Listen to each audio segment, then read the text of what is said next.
నమస్కారం అండి. This is #you. Tuni కేసులో ఈరోజు మనం చూసుకుంటే భారీగా చాలా మందిని లిఫ్ట్ చేసి అరెస్ట్ చేస్తున్న సన్నివేశాలు అయితే కనిపిస్తున్నాయి. అనుమానాస్పదంగా ఎవరున్నా కూడా వాళ్ళందరినీ తీసుకెళ్లి ముందు కస్టడీలో పెట్టి ఇన్వెస్టిగేట్ చేయాలని చెప్పి ఈరోజు సిట్ వాళ్ళు భావిస్తున్నారు. దీని గురించి ఆల్రెడీ మనకు తెలిసిన విషయమే.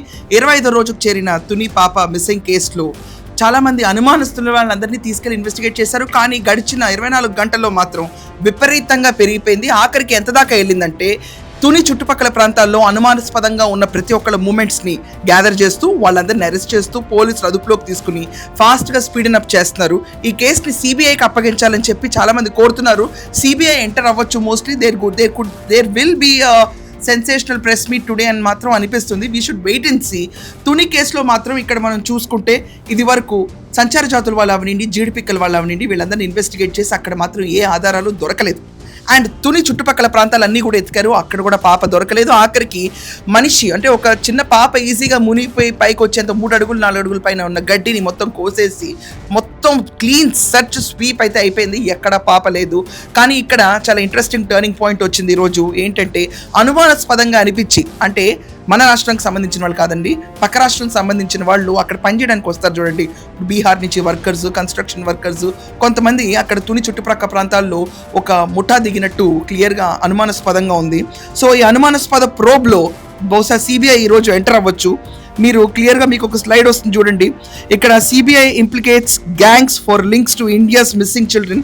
ఇక్కడ చూసుకుంటే కనుక మనకి 800 గ్యాంగ్స్ ఉన్నాయి. 800 గ్యాంగ్స్ ఇక్కడ మిస్సింగ్ చిల్డ్రన్ ఇండియాలో కారణం అవుతున్నారు. సో ఈరోజు CBI will mostly enter this case. Tuni పాప ఆచూకు ఆల్రెడీ పోలీసుల దగ్గర ఒక క్లుప్తమైన ఇన్ఫర్మేషన్ అయితే ఖచ్చితంగా ఉంది. అందుకనే వీళ్ళు చాలా ర్యాండమ్గా పికప్ చేయడం మొదలుపెట్టారు. ర్యాండమ్ అంటే ఎవరు కనిపిస్తే వాళ్ళని పికప్ చేయడం కాదండి. ఇక్కడ క్లియర్గా అనుమానాలు వీళ్ళపైన ఉన్నాయి అనుకుంటేనే పికప్ చేస్తున్నారు.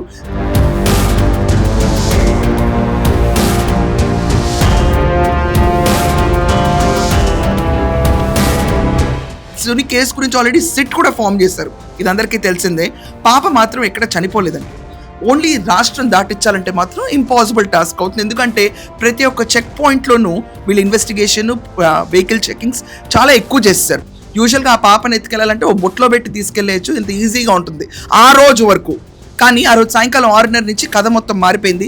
4 గంటల్లో రాష్ట్రం దాటించడం అనేది హైలీ ఇంపాసిబుల్. ఇది ఒక పక్క స్కెచ్తో వేసి పాపని కిడ్నాప్ చేశారని పోలీసులు ఈరోజు there thinking in there way. And ఇప్పుడు మనం చూసుకుంటే క్రైమ్ సీన్ కాదు, ఏం కాదు, this is a perfect kidnap. ఈ రోజు లిఫ్ట్ చేసిన పీపుల్ని చూస్తే మాత్రం ఎస్ కథ ఒక కంక్లూషన్కి అయితే రాబోతుంది. ఒకవేళ సిబిఐ కనుక ఎంటర్ అయితే it will take a lot of delay. చాలా డిలే అయితే మాత్రం ఇది పడుతుంది. సో ఈ రోజు మనం చూసుకుంటే కనుక కథ కొలిక్కొచ్చేటట్టు కనిపిస్తుంది. పాపని నేను రీహాబ్ అంటే చాలా మంది తిట్టారు. ఏమండి, అది ప్రోటోకాల్, స్టాండర్డ్ ప్రోటోకాల్. ఖచ్చితంగా పాప పైన థ్రెట్ ఉంటుందండి. అది కామన్ సెన్స్. కిడ్నాప్ అయ్యి ఇప్పుడు దాకా 800 మంది గ్యాంగ్స్ మనకి ఇండియాలో ఉన్నాయి. ఆ విషయం కొంచెం ఆలోచించండి. సిబిఐ ఇటుపైన చాలా ప్రోబ్ చేస్తుంది. అలాగే సెన్సేషన్గా మారింది తుని మిస్సింగ్ కేసు. ఎందుకంటే ప్రతి ఆర్డీ బీట్ చేసుకుంటారు ఈ కేసు. చాలామంది శుద్ర పూజలు అన్నారు, చాలామంది యానిమల్స్ తినేస్తుంది అన్నారు. ఇదేం కాదు, ఇది ఒక కిడ్నాప్ కేసు అని చెప్పి చివరికి తెలిపోయింది. అక్కడ పక్కన బావి అన్నారు, చెరువు అన్నారు. ఏమీ కాదు, ఇదేమీ కాదు. ప్రతి ఒక్క ప్రాబబిలిటీని బీట్ చేసుకుంటా ఒక్క 15 నిమిషాల్లో పాపని స్కెచ్ చేసి ప్రాపర్గా కిడ్నాప్ చేశారు. ఎందుకంటే వీళ్ళ ఫ్యామిలీ అక్కడే అదే పొలంలో ఉంటుంది కాబట్టి చాలా ప్రాపర్గా కిడ్నాప్ చేశారు వీళ్ళు. అసలు అందరూ ఇక్కడ దీంట్లో ఇన్వెస్టిగేషన్ చాలా మంది రాస్తున్నారు వాళ్ళ పేరెంట్స్ ఇన్వాల్వ్ చేయాలని. వాళ్ళ పేరెంట్స్ ఆల్రెడీ ఇన్వెస్టిగేషన్ అయిపోయింది. ఈ విషయం ఎవరు పట్టించుకోవట్లేదు. హోమ్ మినిస్టర్ క్లియర్గా చెప్పారు ఏంటంటే వాళ్ళ ఫోన్లు స్వాధీనం చేసుకుని వాళ్ళకు వచ్చే కాల్స్ అన్ని కూడా వెరిఫై చేసాం మేము, అండ్ ట్రాకింగ్ చేస్తానే ఉన్నామని. కానీ ఇక్కడ కీలకంగా మారింది మాత్రం 15 రోజుల ముందు నుంచి ఫోన్ కాల్స్ ఏవైతే ట్రాక్ చేశారో దానిపైన ఈరోజు శోధన ఎక్కువగా అయిపోయింది.